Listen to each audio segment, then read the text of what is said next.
Hello friends, welcome back to my YouTube channel. ಇವತ್ತಿನ ವಿಡಿಯೋದಲ್ಲಿ SSB ಅಂದ್ರೆ ಸಶಸ್ತ್ರ ಸೀಮಾ ಬಲ್ ಟ್ರೇಡ್ಸ್ಮನ್ ರಿಕ್ರೂಟ್ಮೆಂಟ್ ಬಗ್ಗೆ ಈ ವಿಡಿಯೋದಲ್ಲಿ ಮಾಹಿತಿ ಕೊಡ್ತಾ ಹೋಗ್ತೇನೆ. ನೀವೇನಾದ್ರೂ ಹೊಸಬರಾಗಿದ್ರೆ ನಮ್ಮ ಚಾನಲ್ನ ಲೈಕ್ ಮಾಡಿ, ಶೇರ್ ಮಾಡಿ, ಸಬ್ಸ್ಕ್ರೈಬ್ ಮಾಡಿ. ಈ ವೆಬ್ಸೈಟ್ ಲಿಂಕ್ನ ನಾನು ನನ್ನ ವಿಡಿಯೋ ಡಿಸ್ಕ್ರಿಪ್ಷನ್ ಕೊಡ್ತೀನಿ. ಆ ಲಿಂಕ್ನ ಮೇಲೆ ಕ್ಲಿಕ್ ಮಾಡೋ ಮುಖಾಂತರ ನೀವು ಈಸಿಯಾಗಿ ವೆಬ್ಸೈಟ್ಗೆ ತೆರಳಿ ನೋಟಿಫಿಕೇಶನ್ ಓದ್ಕೊಂಡು ಈ ಒಂದು ಹುದ್ದೆಗಳಿಗೆ ಅಪ್ಲೈ ಮಾಡಬಹುದು. ಇಲ್ಲಿ ಈ ಅಪ್ಲಿಕೇಶನ್ SSB ಟ್ರೇಡ್ಸ್ಮನ್ ಹುದ್ದೆಗಳ ಅಪ್ಲಿಕೇಶನ್ ಡೇಟ್ ಬಂದ್ಬಿಟ್ಟು 21/3/2026 20/4/2026 ಒಳಗಡೆ ನೀವು ಅಪ್ಲೈ ಮಾಡಬಹುದು ಈ ಒಂದು ಹುದ್ದೆಗಳಿಗೆ. ಇಲ್ಲಿ ಜಸ್ಟ್ ಇಲ್ಲಿ ಅಪ್ಲೈ ಅಂತ ನಾನು ಇಲ್ಲಿ ಕ್ಲಿಕ್ ಮಾಡ್ತೇನೆ. ಇಲ್ಲಿ ಕ್ಲಿಕ್ ಮಾಡಿದ್ರೆ ಇಲ್ಲಿ ಈ ವೆಬ್ಸೈಟ್ ಲಿಂಕ್ ಹೋದ್ರೆ ಈ ತರ ಬರ್ತಾ ಹೋಗುತ್ತೆ. ಇಲ್ಲಿ ಅಡ್ವರ್ಟೈಸ್ಮೆಂಟ್, ಇಲ್ಲಿ ಯಾವೆಲ್ಲ ಹುದ್ದೆಗಳು ಖಾಲಿ ಇದಾವೆ ಅಂತ ಬಂದ್ರೆ ಇಲ್ಲಿ ಟೋಟಲ್ ಬಂದ್ಬಿಟ್ಟು ಕಾನ್ಸ್ಟೇಬಲ್ ಟ್ರೇಡ್ಸ್ಮೆನ್ ಹುದ್ದೆಗಳು ಬಂದ್ಬಿಟ್ಟು ಟೋಟಲ್ 827 ಹುದ್ದೆಗಳಿದಾವೆ. ಇಲ್ಲಿ ವೆಟರ್ನರಿ, ಇದರಲ್ಲಿ driver, gardener, water carrier, cobbler, tailor, washerman, barber, waiter, carpenter, nursing, ward orderly ಅಂತ ಇಲ್ಲಿ ಇಷ್ಟೆಲ್ಲ ಹುದ್ದೆಗಳು ಇದಾವೆ. ಇಲ್ಲಿ ಈ ಒಂದು ಹುದ್ದೆಗಳಿಗೆ ಪೇ ಸ್ಕೇಲ್ ನ ಬಂದು ನಿಮ್ಮ ಇವೆಲ್ಲ ಟ್ರೇಡ್ಸ್ಮೆನ್ ಹುದ್ದೆಗಳಿಗೆ ಬಂದು 21,700 69,100 ರೂಪಾಯಿ ತನಕ ಇದೆ. ಇಲ್ಲಿ ಕಾನ್ಸ್ಟೇಬಲ್ ವೆಟರ್ನರಿ ಹುದ್ದೆಗಳಿಗೆ ಬಂದ್ರೆ ಏನೋ ಒಂದು ಕ್ವಾಲಿಫಿಕೇಶನ್ ಆಗಿರ್ಬೇಕು ಅಂತ ಬಂದ್ರೆ ಇಲ್ಲಿ 18ರಿಂದ 27 ವರ್ಷದೊಳಗಡೆ ಆಗಿರ್ಬೇಕು. 10ನೇ ಕ್ಲಾಸ್ ಸೈನ್ಸ್ ಮೇನ್ ಸಬ್ಜೆಕ್ಟ್ ಆಗಿ ತಗೊಂಡು ಯಾವುದೇ ಬೋರ್ಡ್ ಇಂದ ಪಾಸ್ ಆಗಿರ್ಬೇಕು. ಮತ್ತೆ ಏನಂತಂದ್ರೆ ವೆಟರ್ನರಿ ಈಗ 1 ಇಯರ್ ಎಕ್ಸ್ಪೀರಿಯನ್ಸ್ ಇರಬೇಕಾಗುತ್ತೆ. ವೆಟರ್ನರಿ ಹಾಸ್ಪಿಟಲ್ ಸ್ಟೇಬಲ್ಸ್ ನಲ್ಲಿ ಬಂದು gardener, water carrier, cobbler, tailor, washerman, barber, ವೇಟರ್ಗೆ ಬಂದ್ರು 18ರಿಂದ 23 ವರ್ಷದೊಳಗಡೆ ಇರಬೇಕಾಗತ್ತೆ. ಇಲ್ಲಿ SSLC ಬೋರ್ಡ್ ಇಂದ ಮ್ಯಾಟ್ರಿಕ್ಯುಲೇಷನ್ ಅಂದ್ರೆ SSLC ಆಗಿರ್ಬೇಕಾಗತ್ತೆ. ಅದೊಂದು ರೆಕಗ್ನೈಸ್ ಬೋರ್ಡ್ ಇಂದ 2 ಇಯರ್ಸ್ ವರ್ಕಿಂಗ್ ಎಕ್ಸ್ಪೀರಿಯನ್ಸ್ ಇರಬೇಕಾಗುತ್ತೆ ಯಾವ್ದಾರ ಟ್ರೇಡ್ ಅಲ್ಲಿ, ಅಥವಾ 1 ಇಯರ್ ಒಂದು ITI ಅಥವಾ ವೊಕೇಶನಲ್ ಇನ್ಸ್ಟಿಟ್ಯೂಟ್ ಇಂದ 1 ಇಯರ್ ಎಕ್ಸ್ಪೀರಿಯನ್ಸ್ ಇರಬೇಕಾಗತ್ತೆ ಈ ಟ್ರೇಡ್ ಅಲ್ಲಿ, ಅಥವಾ 2 year diploma from ITI in the trade R similar trade ಅಂದ್ರೆ 2 ಇಯರ್ ಡಿಪ್ಲೊಮಾ ಮಾಡಿರ್ಬೇಕಾಗತ್ತೆ ಒಂದು ಯಾವುದೇ ರೆಕಗ್ನೈಸ್ ಇನ್ಸ್ಟಿಟ್ಯೂಟ್ ಅಲ್ಲಿ, ಅಥವಾ ಟ್ರೇಡ್ ಅಥವಾ ಸಿಮಿಲರ್ ಟ್ರೇಡ್. ಈ ಒಂದು ಗಾರ್ಡನರ್, ವಾಟರ್ ಕೆರಿಯರ್, ಕಾಬ್ಲರ್ ಇವರು ಟ್ರೇಡ್ ಟೆಸ್ಟ್ ನ ಕ್ವಾಲಿಫೈ ಮಾಡಲೇಬೇಕಾಗತ್ತೆ.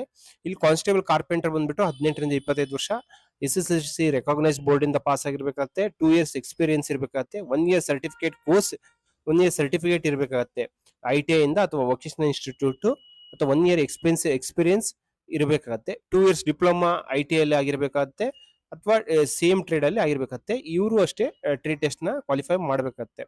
ಇಲ್ಲಿ ನರ್ಸಿಂಗ್ ಆರ್ಡರ್ಲಿ ಅಂತ ಇದೆ. ಇದು ಒಂದು ಹುದ್ದೆಗಳಿಗೆ ಬಂದು 18ರಿಂದ 27 ವರ್ಷ, 10ನೇ ಕ್ಲಾಸ್ ರೆಕಗ್ನೈಸ್ ಬೋರ್ಡ್ ಇಂದ ಪಾಸ್ ಮಾಡಿರ್ಬೇಕಾಗತ್ತೆ. First aid certificate saint John's ambulance organisation ಅಥವಾ red cross society of India ಇಂದ ಒಂದು ಸರ್ಟಿಫಿಕೇಟ್ ಇರಬೇಕಾಗತ್ತೆ. Working experience minimum 1 year working experience ಇರಬೇಕಾಗತ್ತೆ 50 ಬೆಡೆಡ್ ಹಾಸ್ಪಿಟಲ್ ಅಥವಾ ಇನ್ಸ್ಟಿಟ್ಯೂಷನ್ ಅಲ್ಲಿ. ಅಂತವ್ರು ಈ ಒಂದು ಹುದ್ದೆಗಳಿಗೆ ಅಪ್ಲೈ ಮಾಡಬಹುದು. ಇಲ್ಲಿ ಡೇಟ್ ಆಫ್ ಏಜ್ ನಾನು ಹೇಳಿದೀನಿ ಯಾವ ಒಂದು ಏಜ್ ಅಂತಂದು. ಇಲ್ಲಿ SC/ST ಗೆ 5 years age relaxation, OBC ನವರಿಗೆ 3 years age relaxation ಇರ್ತಾ ಹೋಗುತ್ತೆ. ಈ ಒಂದು ಹುದ್ದೆಗಳಿಗೆ ಬಂದ್ಬಿಟ್ಟು 100 ರೂಪೀಸ್ ಫೀನ ಎಲ್ಲ ಕ್ಯಾಟಗರಿಯವರು ಪೇಮೆಂಟ್ ಮಾಡಬೇಕಾಗತ್ತೆ. SC/ST ನವರಿಗೆ, ಎಕ್ಸ್ ಸರ್ವಿಸ್ ಮ್ಯಾನ್ ಮತ್ತು ಫಿಮೇಲ್ ಕ್ಯಾಂಡಿಡೇಟ್ಸ್ ನವರಿಗೆ ಯಾವುದೇ ತರದ ಫೀ ಪೇ ಮಾಡೋ ಹಾಗೆ ಇಲ್ಲ. ಇಲ್ಲಿ ಯಾವ ರೀತಿ ಅಪ್ಲೈ ಮಾಡೋದು ಅಂತ ಇಲ್ಲಿ ಕೊಟ್ಟಿದ್ದಾರೆ. ಇಲ್ಲಿ ನೆಕ್ಸ್ಟ್ ಬಂದ್ರೆ ಇಲ್ಲಿ ನಿಮ್ಗೆ ಈ ಒಂದು ಎಲ್ಲ SSC ಅಲ್ಲಿ ಏನಂತಂದ್ರೆ ಫಸ್ಟ್ CBT ಟೆಸ್ಟ್ ಮಾಡ್ತಾ ಹೋಗ್ತಾರೆ. ಇಲ್ಲಿ ಅಂತಂದ್ರೆ ನಿಮ್ಗೆ ಸೆಲೆಕ್ಷನ್ ಪ್ರೊಸೆಸ್ ಬೇರೆ ರೀತಿ ಇರುತ್ತೆ. ಫಿಸಿಕಲ್ ಎಫಿಷಿಯನ್ಸಿ ಟೆಸ್ಟ್ ಮತ್ತು ಫಿಸಿಕಲ್ ಸ್ಟ್ಯಾಂಡರ್ಡ್ ಟೆಸ್ಟ್ ಕ್ಲಿಯರ್ ಮಾಡಿದ್ರೆ ಮಾತ್ರ CBT ಟೆಸ್ಟ್ ಇರುತ್ತೆ. ನೆಕ್ಸ್ಟ್ CBT ಟೆಸ್ಟ್ ಇರುತ್ತೆ. ನೆಕ್ಸ್ಟ್ ಮೆಡಿಕಲ್ ಎಕ್ಸಾಮಿನೇಷನ್ ಮತ್ತೆ ಡಾಕ್ಯುಮೆಂಟ್ ವೆರಿಫಿಕೇಶನ್ ಇರ್ತಾ ಹೋಗುತ್ತೆ. ಫಿಸಿಕಲ್ ಎಫಿಷಿಯನ್ಸಿ ಟೆಸ್ಟ್ ಯಾರ್ಯಾರಿಗೆ ಇರುತ್ತೆ? Veterinary driver, water carrier, cobbler, water waiter, carpenter and nursing ಬಂದ್ಬಿಟ್ಟು 4.8 ಕಿಲೋಮೀಟರ್ 24 ನಿಮಿಷದಲ್ಲಿ ಕ್ರಮಿಸಬೇಕಾಗತ್ತೆ. ಅದೇ ತರ ಫಿಮೇಲ್ ಬಂದ್ಬಿಟ್ಟು 2.4 ಕಿಲೋಮೀಟರ್ 18 ನಿಮಿಷದಲ್ಲಿ ಕ್ಲಿಯರ್ ಮಾಡಬೇಕಾಗತ್ತೆ. ಫಿಸಿಕಲ್ ಸ್ಟ್ಯಾಂಡರ್ಡ್ ಟೆಸ್ಟ್ ಬಂದ್ಬಿಟ್ಟು ಯಾವ ರೀತಿ ಇರುತ್ತೆ ಅಂತ ನೀವು ನೋಡಬಹುದು. ಫಿಸಿಕಲ್ ಸ್ಟ್ಯಾಂಡರ್ಡ್ ಕಾನ್ಸ್ಟೇಬಲ್ ವೆಟರ್ನರಿಗೆ ಇಷ್ಟು ಹೈಟು, ಇಷ್ಟು ಚೆಸ್ಟ್ ಇರಬೇಕಂತ ಇದೆ. ಯಾವ ಸ್ಟೇಟ್ನವರಿಗೆ ಡ್ರೈವರಿಗೆ ಬಂದ್ಬಿಟ್ಟು ಮಿನಿಮಮ್ ಹೈಟ್ ಇಷ್ಟಿರಬೇಕು, ಚೆಸ್ಟ್ ಇಷ್ಟು ಸೆಂಟಿಮೀಟರ್ ಇರಬೇಕು ಅಂತ ಇದೆ. ಅದೇ ತರ ಬಂದ್ರೆ carpenter, gardener, water carrier, cobbler, washerman, waiter, carpenter ಬಂದ್ಬಿಟ್ಟು ಇಷ್ಟು ಒಂದು ಹೈಟು, ಇಷ್ಟು ಒಂದು ಚೆಸ್ಟ್ ಇರ್ಬೇಕಂತಿದೆ. ನರ್ಸಿಂಗ್ ನವರಿಗೆ ಬಂದು ಅವರಿಗೂ ಒಂದು PET ಫಿಸಿಕಲ್ ಸ್ಟ್ಯಾಂಡರ್ಡ್ ಟೆಸ್ಟ್ ಯಾವ ರೀತಿ ಇರುತ್ತೆ, ಅವರಿಗೆ ಒಂದು ಹೈಟು, ಒಂದು ಎಷ್ಟು ಫಿಮೇಲ್ ಮೇಲೆ ಎಷ್ಟು ಹೈಟು, ಫಿಮೇಲಿಗೆ ಎಷ್ಟು ಚೆಸ್ಟ್ ಇರಬೇಕು ಅಂತಂದು ಇಲ್ಲೆಲ್ಲ ಇದೆ. ಇಲ್ಲಿ ಇದನ್ನೆಲ್ಲ ನೀನು ನೋಡ್ಕೋಬಹುದು. ಹೀಗೆ ಮತ್ತೆ ಹಿಂದೆ ಬಂದ್ರೆ ನಿಮಗೆ ಇಲ್ಲಿ ವೆಬ್ಸೈಟಿಗೆ ಬಂದ್ರೆ ಈ ತರ ತೋರಿಸ್ತಾ ಹೋಗುತ್ತೆ. ಇಲ್ಲಿ ನಿಮ್ಗೆ ಏನಿಲ್ಲ, ಇಲ್ಲಿ ಫಸ್ಟ್ ಟೈಮ್ ಅಪ್ಲೈ ಮಾಡ್ತಿದ್ದೀರಿ ಅಂತಂದ್ರೆ ಇಲ್ಲಿ ನೀವೇನಂತಂದ್ರೆ ರಿಜಿಸ್ಟರ್ ಕೊಡ್ಬೇಕಾಗುತ್ತೆ. ರಿಜಿಸ್ಟರ್ ಅಂತ ಕ್ಲಿಕ್ ಮಾಡಿದಾಗ ಇಲ್ಲಿ ನೋಡ್ರಿ, ನಿಮ್ಮ ಯಾವ ಒಂದು ಪೋಸ್ಟಿಗೆ ಅಪ್ಲೈ ಮಾಡ್ತಿದ್ದೀರಾ, ಕಾನ್ಸ್ಟೇಬಲ್, ವೆಟರ್ನರಿನ, ಡ್ರೈವರ್ನ, ಯಾವುದು. ಇಲ್ಲಿ ಡ್ರೈವರಿಗೆ ಬಂದ್ರೆ ಒಂದು ಹೆವಿ ಡ್ರೈವಿಂಗ್ ಲೈಸೆನ್ಸ್ ಇರಬೇಕಾಗತ್ತೆ.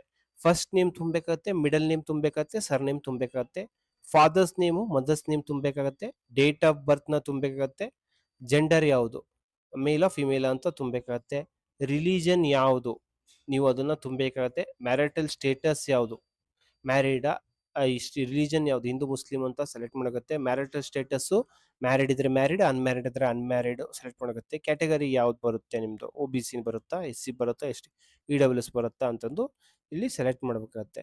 ಇಲ್ಲಿ ಒ ಬಿ ಸಿ ಅಂತ ಸೆಲೆಕ್ಟ್ ಮಾಡಿದ್ರೆ ರಿಲೆವೆಂಟ್ ಡಾಕ್ಯುಮೆಂಟ್ನ ನೀವು ಡಾಕ್ಯುಮೆಂಟ್ ವೆರಿಫಿಕೇಶನ್ ಟೈಮಲ್ಲಿ ಪ್ರೊಡ್ಯೂಸ್ ಮಾಡಬೇಕಾಗುತ್ತೆ. ನೀವು ಈ ಕಮ್ಯುನಿಟಿಗೆ ಇಲ್ಲಿ ಇದೀರಾ, ಬಿಲಾಂಗ್ ಅಂತ ಕೇಳ್ತಿದೆ, ನೀವು ಈ ಕಮ್ಯುನಿಟಿಗೆ ಸೇರಿದವರ ಅಂತಂದು ಇಲ್ಲಿ ಎಲ್ಲಾ ಆಪ್ಷನ್ಸ್ನ ಇಲ್ಲಿ ನೋ ಅಂತ ಕೊಡಿ. ಇಲ್ಲಿ ಎಕ್ಸ್ ಸರ್ವಿಸ್ ಮೆನ್ ಇದೆ, ನೋ ಕೊಡಿ. ವೆದರ್ ಡಿಪಾರ್ಟ್ಮೆಂಟ್ ಕ್ಯಾಂಡಿಡೇಟ್ಸ್ ವಿತ್, ಇಲ್ಲಿ ಸೆಂಟ್ರಲ್ ಗೌರ್ಮೆಂಟ್ ಕೆಲಸ ಮಾಡ್ತಿದ್ರೆ ಎಸ್ ಅಂತ ಕೊಡ್ಬೇಕತ್ತೆ, ಇಲ್ಲ ಅಂತಾರೆ ನೋ.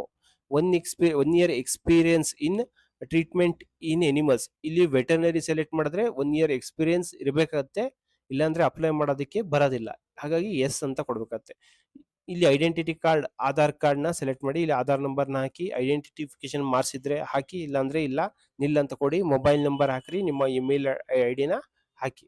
ಇಲ್ಲಿ ಮ್ಯಾಟ್ರಿಕ್ಯುಲೇಷನ್ ನ ಯಾವ ಒಂದು ಬೋರ್ಡ್ ನೇಮ್ ಆಫ್ ಯಾವ ಸ್ಕೂಲ್ ಅಂತ ಬರೀರಿ, ಅಥವಾ ಬೋರ್ಡ್ ಯಾವ್ದು ಅಂತ ಬರೀರಿ. ಇಲ್ಲಿ ಯಾವ ಒಂದು ಇಯರ್ ಅಲ್ಲಿ ಪಾಸ್ ಮಾಡಿದೀರಾ, ರೋಲ್ ನಂಬರ್ ಹಾಕಿ, ಸರ್ಟಿಫಿಕೇಟ್ ನಂಬರ್, ಯಾವ ಒಂದು ವರ್ಷದಲ್ಲಿ ಇಶ್ಯೂ ಆಗಿದೆ, ಸಬ್ಜೆಕ್ಟ್ ಯಾವ್ದು ಓದಿದ್ದೀರಾ, ಸೈನ್ಸ್ ಮಾತ್ರ ಓದಿರ್ಲೇಬೇಕಾಗತ್ತೆ, ಅದ್ರ ಜೊತೆಗೆ ಮತ್ತೇನು ಅಂತಂದು ಇಲ್ಲಿ ತುಂಬಬೇಕಾಗತ್ತೆ.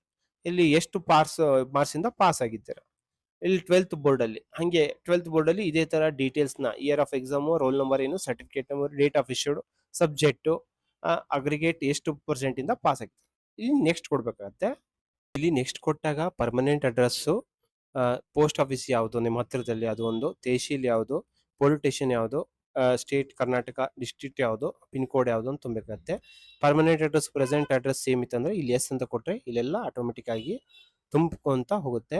ಇಲ್ಲಿ ನಿಮ್ಮ ಮೇಲೆ ಯಾವುದೇ ತರ ಕ್ರಿಮಿನಲ್ ಕೇಸಸ್ ಇದೆ ಅಂತಂದು ಇಲ್ಲಿ ಎಲ್ಲಾ ತರದನ್ನು ನೋ ಅಂತ ಸೆಲೆಕ್ಟ್ ಮಾಡಿ. ನೀವು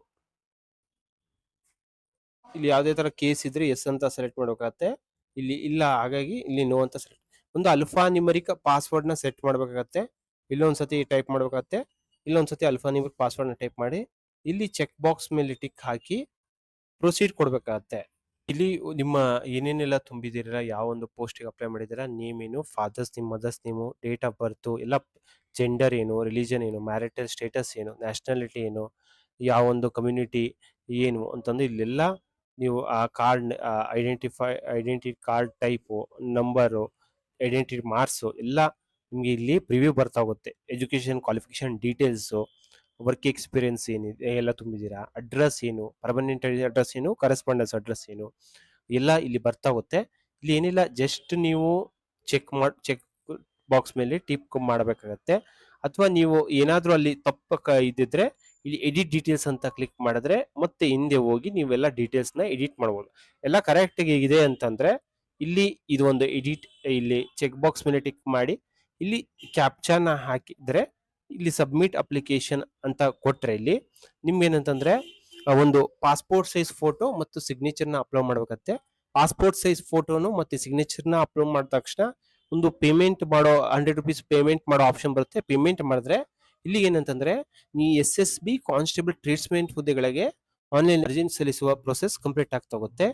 ಈ ವಿಡಿಯೋ ನಿಮ್ಗೆ ಇಷ್ಟವಾದಲ್ಲಿ ನಮ್ಮ ಚಾನಲ್ ನ ಲೈಕ್ ಮಾಡಿ, ಶೇರ್ ಮಾಡಿ, ಸಬ್ಸ್ಕ್ರೈಬ್ ಮಾಡಿ. Thank you.